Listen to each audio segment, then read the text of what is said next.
tadi saya pengen rekam dari kemarin tapi lupa terus. Udah berapa kelas lupa melulu saya. Ya, jadi sekarang tidak hanya direkam, tidak hanya online, juga saya rekam juga nih. Ya.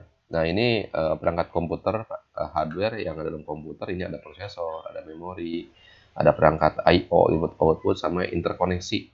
Ya. Ternyata nggak enak ya. Sebentar. Nggak mau pindah nih. Parah. Oh, bisa. Ya, jadi mesti dipindahin nih. Ada di screen, jadi akhirnya mouse-nya nggak bisa kebaca. Jadi nggak bisa mindahin. Sekarang udah bisa. Nah, ini adalah aspek komputer. Ya, dimana contoh di sini adalah ada modul input output yang nanti akan menghubungkan antara prosesor yang Anda kenal dengan isinya. Sebetulnya prosesor itu ada beberapa hal, yaitu adalah ada control unit, ada arith logic unit, ada register, kemudian main memory. Ya, nah main memory seperti memori yang Anda kenali. Ya, sedangkan prosesor isinya ada 3 hal, itu adalah CPU, ada LU, yang ada register. Nah, setiap perangkat ini sebenarnya punya alamat, disebut dengan bus alamat. Jadi data yang dialirkan seproses atau yang akan diinput atau yang akan dikeluarkan itu melalui bus alamat, ya. Nah, bus alamat ngapain? Sebagai sebutnya bus data. Jadi bus data ini akan menghubungkan dengan berbagai modul input output, ya, termasuk yang output itu kayak printer, itu akan tersimpan.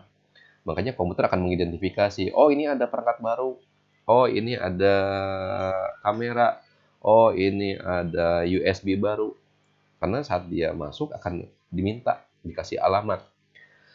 Hasil apa yang akan dikenali oleh komputer. Ya. Bahkan nanti ke monitor pun dia akan kasih tahu, ini sudah ada nih untuk display. Seperti itu. Nah, ini adalah arsitektur komputer. Ini penjelasannya terkait dengan prosesor. Kayaknya ada yang gabung lagi deh, coba cek. Itu ada kan, siapa nih? Fadila Bintang Pratama baru bergabung. Ya. Oke, saya lanjutkan. Ya, prosesor ini adalah, bisa orang katakan ini adalah otaknya. Jadi yang bertanggung jawab untuk apapun mesti diproses. Ya, dia akan karena dia yang dikenali hanyalah bilangan biner 0 dan 1 saja. Ya. Nah, sehingga dia akan berpikir secara logika, bilangan 0 dan 1 akan dihitung, ya, akan dioperasikan sesuai dengan program, ya. Nah, kemudian ngapain? Ini berdasarkan dalam namanya clock. Clock itu 1 2 1 0 1 0 1 0 1, namanya istilahnya clock, ya. Berapa clock? Ada sekian clock, artinya dalam sekian menit ada berapa clock gitu. Tek tek tek tek tek tek. Kalau manusia itu mirip dengan denyut nadi clock itu, ya. Jadi berapa clock, sekian clock, seperti itu, ya. Nah, sekarang kemampuan komputer semakin tinggi nih clocknya, ya. Apalagi ukurannya juga semakin besar, ya. Makanya saya katakan adalah sinyal listrik, ya. Ini denyut, sebetulnya denyutan yang dimana mirip kalau manusia itu ada denyut jantungnya. Makanya kalau orang meninggal dipastikan denyut nadinya itu mati. Artinya apa? Tidak ada interaksi satu perangkat dengan perangkat yang lain. Jantungnya, kemudian perangkat-perangkat organ tubuh lainnya pasti semuanya mati. Kenapa? Clocknya tidak ada yang dialirkan. Seperti itu. Cuman kalau saya jadi renungan, sebetulnya begini. Jadi tubuh kita itu mirip dengan komputer. Ya. Dan akhirnya ngapain? Saya suka berpikir, ternyata hidup mati kita itu adalah mirip komputer, ya. Tapi kalau dipelajari lagi, akhirnya ngapain ya? Bersyukur. Nah, bersyukur ternyata denyut jantung kita masih normal, aliran darah kita masih normal, fungsi-fungsi organ tubuh kita masih bisa dipergunakan dengan baik. Hanya ngapain? Seberapa manfaatkah tubuh kita ya kemudian buat orang banyak ya. Kita akan ngomong sedikit lah ya. Jadi ya saya senang kalau misalkan di sini ada yang ikut berpartisipasi untuk belajar bersosialisasi. Ya ini pun tidak hanya senang doang, tapi belajar bersosial. Ya belajar untuk membantu orang banyak. Ya saya juga udah ngalamin lah seperti itu. Nah kemudian ini adalah urutan langkah kerja pengusaha sebagai proses urutannya. Sebentar nih kayaknya bisa yang gabung lagi deh. Oh nggak ada.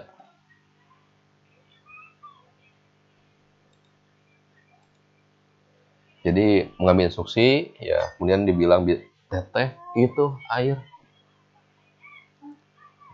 Ini dia anak-anak kedorong sama kaki. Ya udah cari lap aja tuh. Iya nggak apa-apa nanti dilap dulu. Nah ini ngambil pengkodekan dengan biner dari memori semuanya 1 atau 0 ya. Jadi komputer mengenali hanya bilangan biner saja 0 dan 1 ya. Dan dia akan memfungsikan atau bukan fungsikan, menjalankan perintah-perintah untuk tindakan-tindakan tertentu ya. Nah ini adalah proses kerjanya sebuah komputer. Dia kenali dengan bilangan biner 0 dan 1, kemudian 0 dan 1 sebagai kode ya, model programnya model menurut saya model yang mesti dilakukan seperti apa ya. Nah ini cerita tadi terkait dengan CU ya, control unit, ini pengendalian operasi. Jadi semua apapun ini adalah CU yang bertanggung jawab, baik yang gagal ataupun nanti adalah yang sifatnya bukan sifat sih sebetulnya, seluruh perangkat ya itu akan dikendalikan oleh CU, termasuk processing. Sampai ngapain? Sampai bahwa permintaan proses sampai selesai ya. Nah kemudian ini adalah ada ALU ya, LU, Arithmetic Logic Unit ya. Ini adalah operasi-operasi matematika ya, matematika dan logika. Itu ada mata kuliah khusus ya dengan namanya adalah, dulu saya kadang masih lupa dengan mata kuliah sekarang, dulu namanya aljabar boolean, dimana aritmatika dengan logika sebetulnya ya. Itu dipelajari mata kuliah khusus bagaimana menghitung n, masih ingat nggak?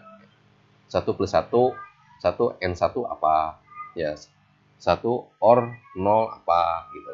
Nah itu yang ada di LU, Arithmetic Logic Unit. Nah kemudian tidak kalah penting juga hasil processing dan penyimpanan disimpan dalam register. Jadi dalam register ini adalah menyimpan hasil processing ataupun yang akan diproses ya, ini di register. Nah cuman di register ini sifatnya adalah sementara. Cuman keunggulan di register ini jauh lebih cepat dibandingkan dengan memori ya, memori utama. Tapi kekurangannya apa? Itu adalah sifatnya sementara. Jadi kalau komputer mati ya udah hilang semuanya ya.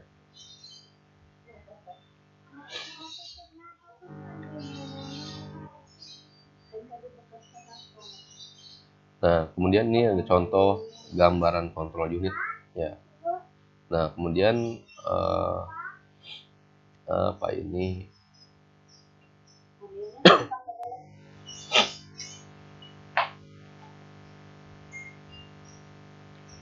Nah ini gambar hardware-nya sebetulnya ya. Kita nggak bisa lihat proses dalamannya. Kita lihatnya hanya sebuah perangkat hardware ya, termasuk prosesor pun isinya kita tidak bisa lihat. Kita hanya bisa lihat fisikalnya ya, fisik dari prosesor ya.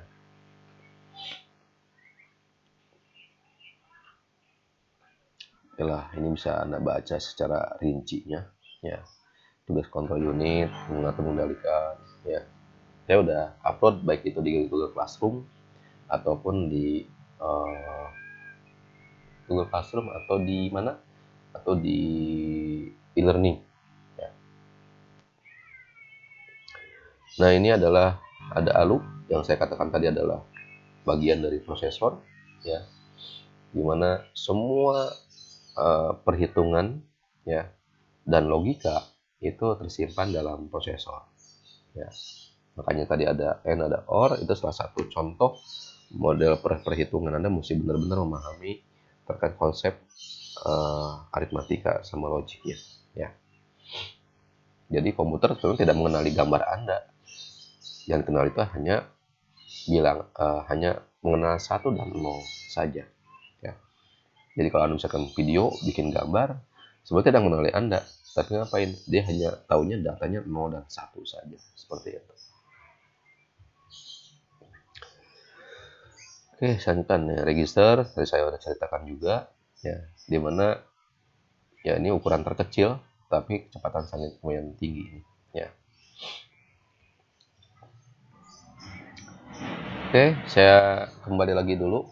Ya, mau tanyakan, mau buat diskusi, ya silakan. Saya akan kembali dulu ke kelas. Ya, kelas. Silakan sekarang on cam semuanya. Ya, silakan on cam. Nah, kita lanjutkan diskusi nih. Ya, ada yang mau ditanyakan nggak? Silakan kalau ada.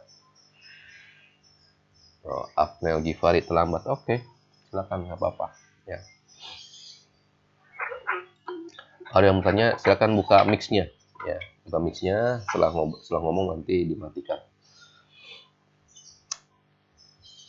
Silva, silakan kalau mau berbicara.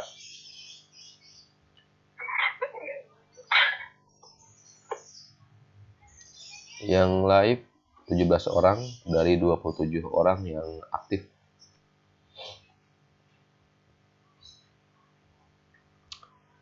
Kak Swidi juga kalau mau bicara silakan.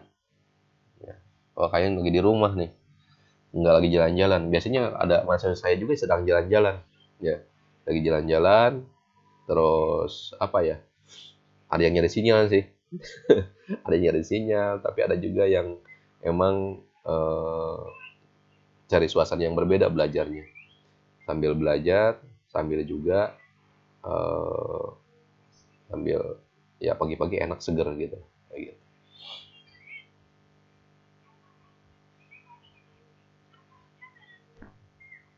Salma, apa kabar Salma? Kok olohok gitu Salma? Aduh, serius banget, nyantai aja. Ya. Gimana dengan interaksi begini? Enak nggak? Kita bisa ngobrol, bisa sambil belajar. Ada masukan nggak? Atau saya pakai sebentar. Saya akan pindahin deh. Saya pindahin, nanya lagi deh. Ya, ntar saya pertanyaan tambahin. Saya minta pendapat lagi deh. Saya nama bisa lebih dari 6 saat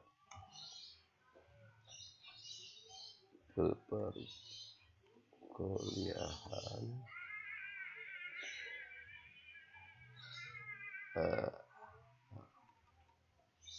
apa yang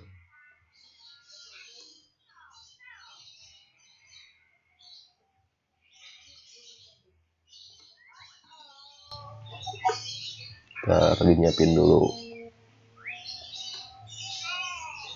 Oke.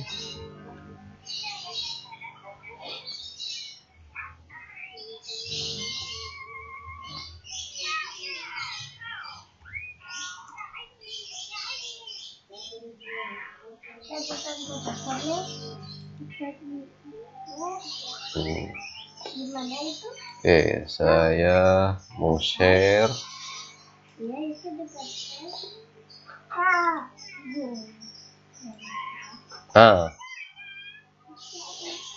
Ini saya buka lagi nih untuk diskusi.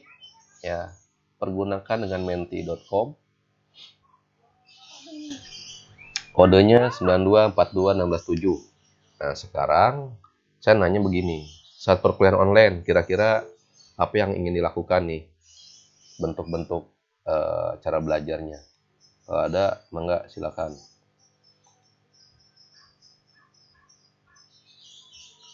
Oh, Google Classroom sebentar.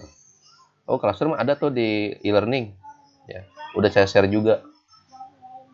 Sebentar, tapi saya bisa juga adanya. Sebentar.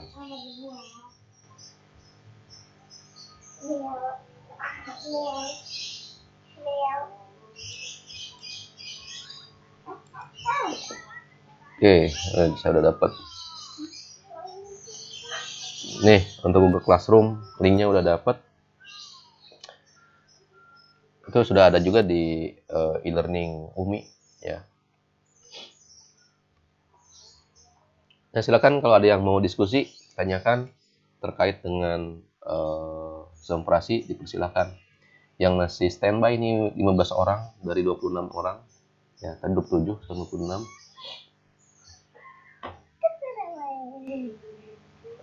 Oh ya, balik ke yang tadi, ke menti.com. Belum ada yang ngejawab nih. Saat perkuliahan online, ya, apa yang ingin dilakukan? Contohnya ini baru diskusi, ya. Kalau ada yang lain, ide-ide untuk belajar online, persilakan.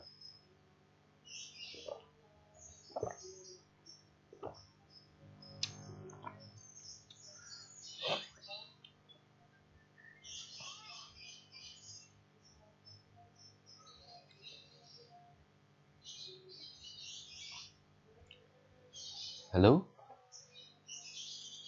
Anybody? Halo Pak. Ya, saya tunggu nih di menti.com-nya. Ya, belum ada yang jawab. Iya Pak. Idenya apa saja? Oh, Iya, Pak. santai, tanya jawab, kuis. Oke. Kuis nanti akan Bapak siapkan juga. Ya, nggak usah banyak-banyak lah kuisnya. Paling banyak 5 atau 4 lah. Ya, karena emang repot juga sih untuk nyiapin kuis secara online. Ya, jadi mesti ada waktu khusus untuk membuat kuisnya. Makanya nggak usah banyak-banyak lah kuisnya. Jadikan variabel. Ya. Ada yang lain? Ya, baru 1 orang. Ya. Jadi kalau perkuliahan online pasti santai lah. Makanya dari tadi saya sambil minum. Ya. Kalau berminum, minum kopi, minum teh silahkan. Sekarang ini saya minum kopi. Teh bukan.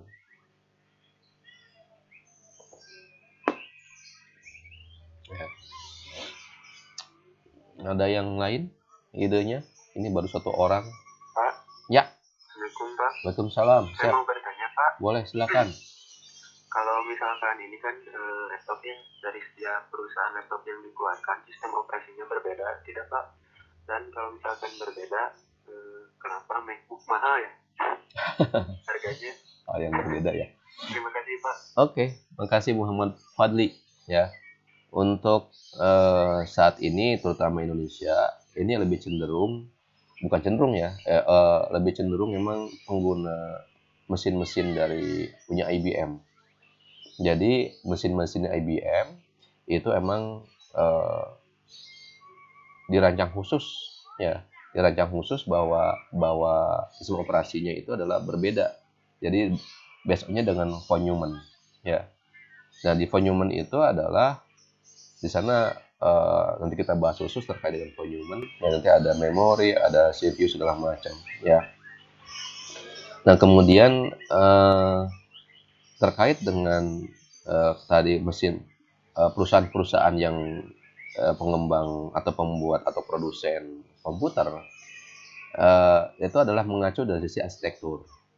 Nah, arsitektur yang sekarang di Indonesia itu kebanyakan itu dari IBM. Nah, termasuk ya sekarang di Indonesia banyak pakai Windows. Jadi artinya apa? Itu arsitek yang punya IBM sebetulnya. Nah, sedangkan yang punya Apple, ya Apple itu berbeda arsitekturnya, ya sehingga dia tidak bisa Apple itu menjalankan sistem operasi Windows, ya pasti tidak akan dikenali. Atau kebalikannya, ya. Tapi sekarang ini sudah mulai nih, ada yang bukan ngakalin apa ya, berusaha jadi iOS itu bisa jalan di mesin IBM. Ya, saya belum nyoba sih, belum nyoba. Tapi itu sudah ada. Jadi di sistem, jadi OS punya iOS itu bisa jalan di mesin IBM. Ya. Nah, kenapa mahal? Nah, itu terbalik dengan integritas. Integritasnya apa? Integritasnya adalah dulu emang lebih punya Apple itu lebih mengutamakan terkait dengan kenyamanan si user. Kemudian ngapain? Kemudian emang lebih lux barang-barangnya. Luxnya ngapain? Luxnya itu adalah kemampuannya. Contoh sederhana kayak kamera, dulu pengolahan digital, pengolahan image-nya itu lebih bagus, sehingga orang tuh lebih seneng mempergunakan dengan Apple. Kalau sekarang ini mesin-mesin IBM juga udah lumayan pada canggih nih. Makanya ini mulai banyak persaingan gencar lagi antara mesin Apple dengan mesin IBM nih. Ya. Tapi kalau menurut penjualan sih katanya sih ya mesin-mesin IBM jauh lebih banyak. Ya, kalau di Apple itu lebih cenderung berkualitas tapi sedikit. Ya, bukan sedikit lah, banyak juga, cuman lebih banyak dari mesin-mesin IBM seperti itu. Ya. Nah, kemudian mahalnya tadi dari sisi hasil riset. Hasil riset maksudnya apa? Jadi emang penelitiannya itu adalah eh, hasil produksinya itu untuk di riset lagi. Jadi terus-terusan kualitasnya itu Apple dulu tuh masih bagus. Tapi emang tidak dipungkiri juga kayak Microsoft itu masih canggih juga. Karena hampir 75% ya itu hasil penjualnya untuk riset sebetulnya. Ya, untuk riset. Sehingga sampai sekarang ini masih berkembang dan masih berjalan dan selalu mengikuti kebutuhan. Gitu, ya. Ada yang mau ditanyakan lagi? Monggo, silakan. Saya ini.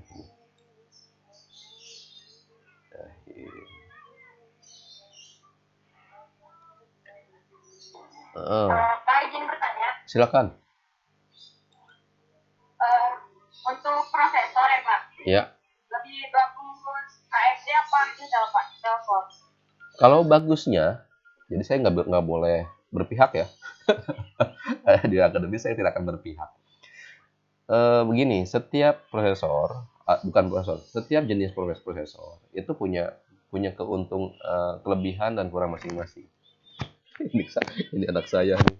Nih, ini tuh, ada siapa? Ini biasa gabung-gabung di pinggir nih. Halo Dek. Tuh, halo Dek tadi. Tuh ada yang nanya sama Teteh. Begini. Jadi ada punya keunggulan di mana AMD juga cepat. Cuman ada beberapa literasi mengatakan begini, AMD itu cepat tapi ini cepat panas juga. Ya. Nah, sedangkan yang punya Intel itu udah cepat, tapi agak lambat sedikit dibandingkan punya AMD. Tapi ya, katanya lebih stabil gitu. Cuman nantinya para engineering itu merekayasa juga bagaimana cara prosesor itu tetap stabil, tetap aman walaupun dipergunakan lebih lama. Ya. Sehingga kalau dingin makanya mesti ada ya bukan coolant namanya apa ya, pendingin prosesor, sehingga ini untuk mengurangi tingkat kepanasan. Nah, ini terkait dengan prosesor. Ya, mana yang lebih baik? Semuanya adalah emang teknologi tingkat tinggi, tapi setiap hardware itu punya keunggulan masing-masing. Ya, keunggulan masing-masing. Ini saya akan rencana saya simpan di YouTube juga ya, di cloud, di YouTube. Saya punya kanal YouTube nih. Sekalian subscribe. Saya sekarang udah punya. Oke Pak. Siap. Itu saya punya kanal YouTube. Sebenarnya hasil itu tuh dulu. Itu Tarmin AG CH. Ya, Tarmin AG CH. Ya, enggak, silakan bergabung aja lah. Sana juga saya akan terus kembangin. Ya boleh giveaway nanti ya kalau udah sampai 1 juta. Sekarang belum nyampe 1 juta nih. Baru 1.160. sekian. Ya. Mantap, Pak. Ya, amin lah mudah-mudahan. Tapi emang akan diinikan untuk berbagi keilmuan lah. Termasuk ya hobi-hobi saya. Ya hobi naik gunung, ya hobi ngumpul dengan teman-teman akan saya share aja via kanal YouTube. Jadi buat belajar juga ada, ya buat main saya juga ada sih. Emang awalnya ini gara-gara online juga sih, bukan perkuliahan semester kemarin. Cuma setelah itu saya agak bingung ngapain juga, akhirnya udahlah buka YouTube aja. Dan itu juga saya keidean dari profesor saya, Prof. Eko Indrajit. Ya, akhirnya udahlah saya buka kanal juga. Gitu. Ya. Makanya sekarang direkam juga nih perkuliahan. Jadi mudah-mudahan ini pun model perkuliahan seperti ini akhirnya yang lain bisa bisa diikuti sama yang lain dan jadi inspirasi lah gitu ya. Dan ada juga mungkin rapat-rapat mahasiswa bisa dimanfaatkan melalui Meet Google karena lebih mudah dan pastinya gratis ya. Karena kalau misalnya dulu sebelum pakai Meet Google saya pakai Zoom itu mesti berbayar.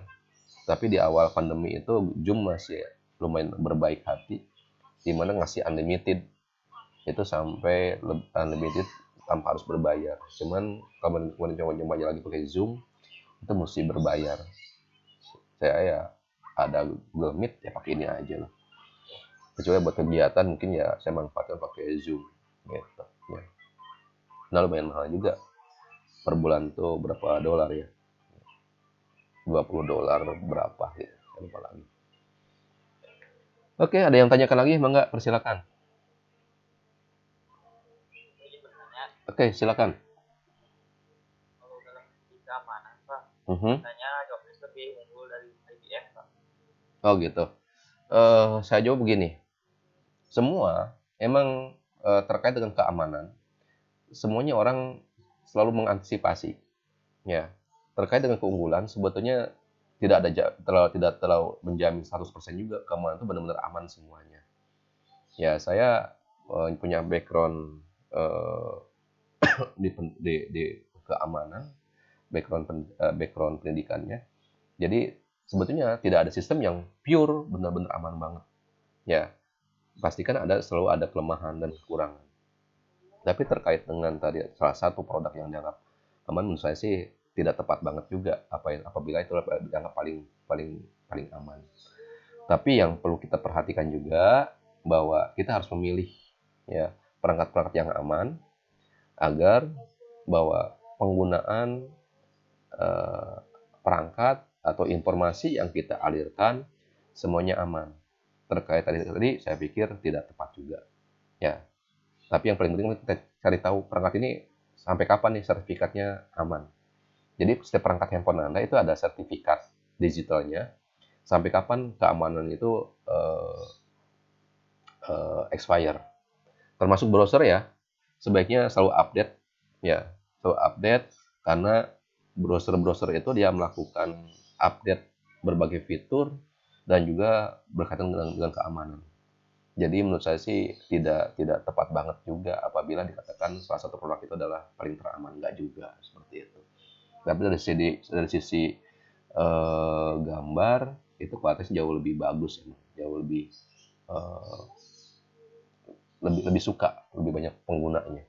Tapi ya tidak dipungkiri juga bahwa dengan mesin-mesin IBM juga banyak produk-produk ya yang cukup bagus juga hardware-nya seperti itu. Termasuk software-nya juga banyak.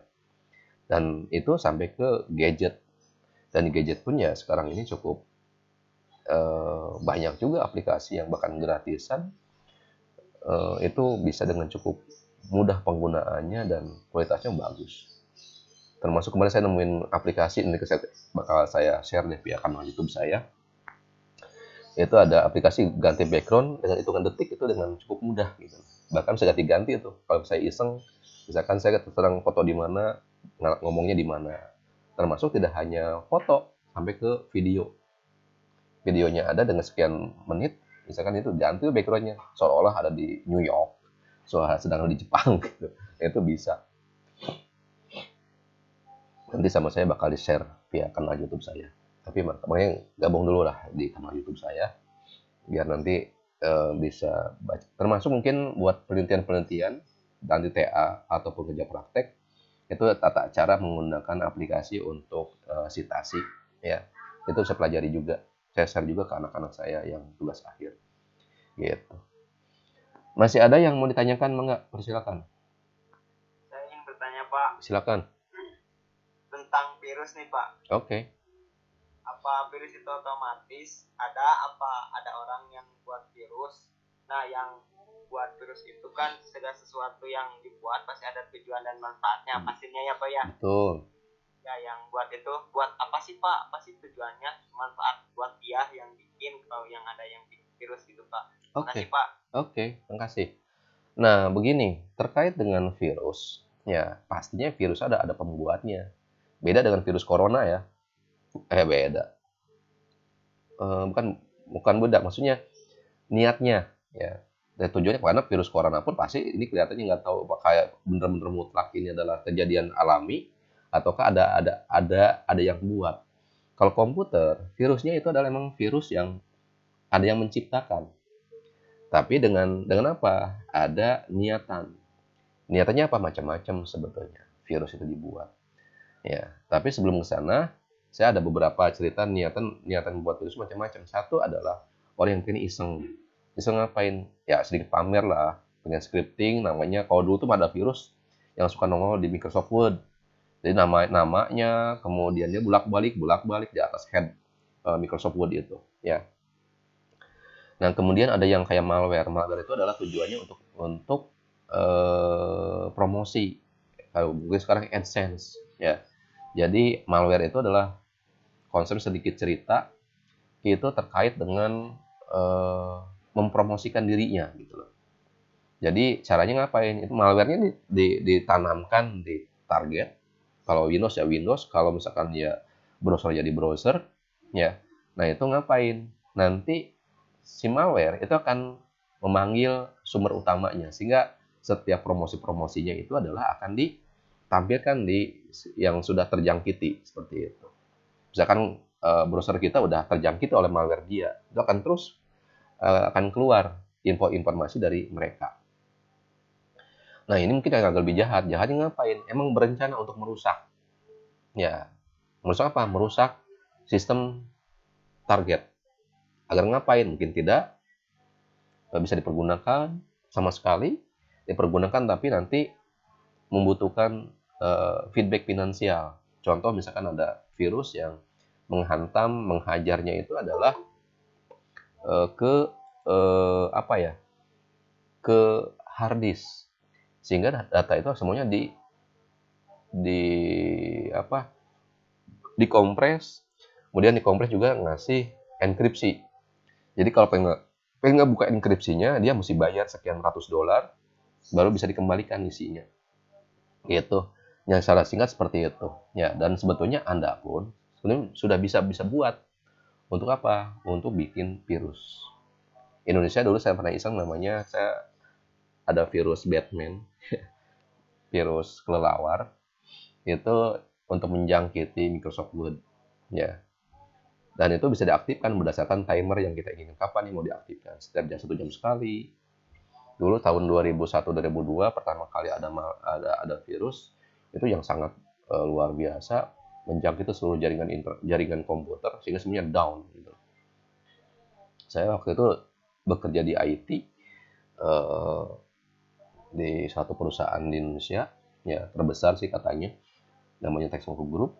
Nah itu pertama kali saya ngurusin virus, ya virus yang sekarang ini orang bilang adalah worm, ya. Dan itu yang pertama kali diserang itu adalah folder sharing yang untuk berbagi data. Nah itu bikin sibuk banget tuh. Ya. Kayaknya ya mesti ngerubah. Kalau dulu kan virusnya tuh kayak sekarang Anda masih dengan klien-klien. Nah kalau untuk perusahaan sebaiknya tidak hanya klien-klien, tapi adalah sudah terintegrasi klien server. Jadi satu update servernya nanti update juga ke kliennya seperti itu. Gitu. Itu contoh bukan contoh cerita singkat terkait dengan virus. Masih ada yang lain? Pak, saya mau bertanya. Boleh, silakan. Sistem operasi sama BIOS hubungannya apa ya Pak? Nah, mungkin harus saya keluarkan lagi di slide yang tadi, yang gambar tadi. Ya. Oke, yang di awal.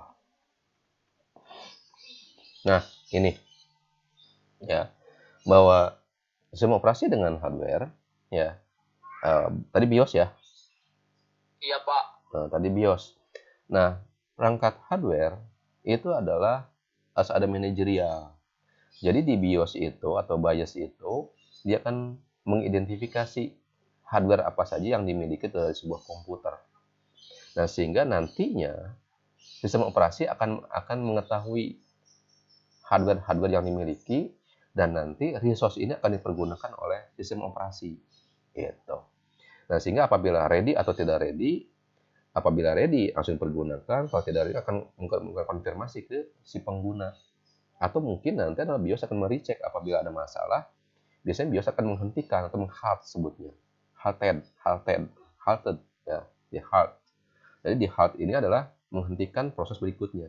Jadi ini BIOS akan melakukan suatu tindakan-tindakan verifikasi hardware dan juga adalah menghentikan untuk proses berikutnya. Begitu. Ada yang lain? Ya. Silakan. Pak mau tanya. Silakan. Ini tentang bajakan ya OS. Oke, mangga silakan. Oh iya. Itu teh apa sih penyebabnya apa sih apa ya? Karena masalahnya kalau OS itu ada efeknya enggak? Efek apa sih bajakan OS? Oke, saya sedikit terkait dengan license ya. Kita tentang license nih. Terkait dengan license, ya perusahaan kan tadi dikatakan bahwa mereka itu kan untuk mendapatkan royalti lah namanya atau pemasukan ya hasil penjualan. Nah, terkait dengan tadi dengan license, di mana license itu salah satu bukti bahwa itu adalah penggunanya emang berhak atau sah. Mirip kita beli motor ada BPKB-nya gitu. Ya. Nah, kemudian ngapain? Kemudian BPKB di mana caranya apa? Ada bentuk, ada kode sertifikat yang diberikan setiap aplikasi. Nah, cuman tadi Pak bagaimana dengan bajakan? Bajakan itu artinya ilegal. Ya, ilegal kepemilikan motor kita, ilegal kepemilikan aplikasi kita. Nah, bagaimana emang caranya? Bisa banyak, ya banyak. Dan Indonesia salah satu yang kadang-kadang dikejar-kejar oleh Microsoft karena banyak banyak yang ilegal OS-nya gitu. Nah, ada masalah nggak? Begini saya ceritakannya. Jadi saat melakukan kita injection untuk menekan ilegal, kan kalau kita punya aplikasi, kemudian aplikasi ini tuh tidak ilegal, kan dia akan expire ya dalam waktu tertentu. Ada seminggu, sebulan, dan bla bla bla lah. Nah, kemudian ada agar dia bisa unlimited waktunya, dia ngapain? Dia ditambahkan dengan cara ada beberapa aplikasi yang akhirnya menginjek ya. Nah, atau mungkin juga ada yang namanya key generator yang nanti key generator itu bisa mengidentifikasi seolah-olah bisa dengan algoritma untuk penerimaan sertifikat dan masuk. Ini mungkin sedikit aman, tapi ada yang begini juga di mana melakukan injection ngapain? Jadi dia menanamkan mirip kayak malware tadi. Malware ini ngapain? Disimpan dalam sistem operasi, nanti akan menginjek untuk masalah license. Nah, sehingga ini unlimited penggunaan aplikasinya. Permasalahannya, ya nanti aman nggak? Saya katakan mungkin ada yang aman, ada yang enggak. Kenapa ada yang aman? Ada yang aman mungkin saat injection saya hanya sebagai untuk license-nya doang. Tapi apakah kita berpikir di balik itu ada nggak yang benar-benar hanya untuk injection? Jangan-jangan ada disusupi dengan namanya ada malware. Malware-nya apa tadi? Mungkin adalah yang mungkin menerobos data kita atau mungkin ada malware yang emang mengorek data kita yang nanti dikirimkan ke mereka. Itu yang mesti diantisipasi. Nah, kemudian mungkin juga yang lain juga mungkin kayak bentuk kayak tadi ada AdSense ya atau iklan, sehingga aplikasi kita itu akan selalu banyak iklan-iklan yang dikirimkan dari mereka. Itu sih sebetulnya yang perlu kita perhatikan. Gitu. Ada yang lain? Enggak, dipersilakan.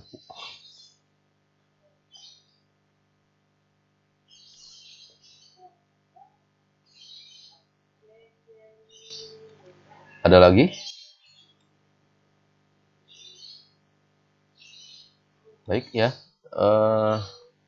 Untuk pertemuan hari ini saya cukup dulu aja ya. Kita hitung-hitung latihan penyemangat untuk pertemuan yang akan datang. Mudah-mudahan kita selalu sehat dan juga kita diberi umur panjang untuk tetap bisa belajar dengan semangat ya.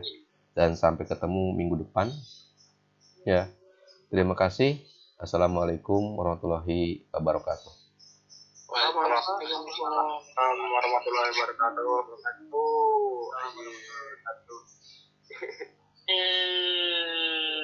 Aduh bangsa. Boy. Yoman. Tagola sih dira ini. Anjing. Saya sedang rekam ya. Si Angkai karena kudang anjing. Aduh dah.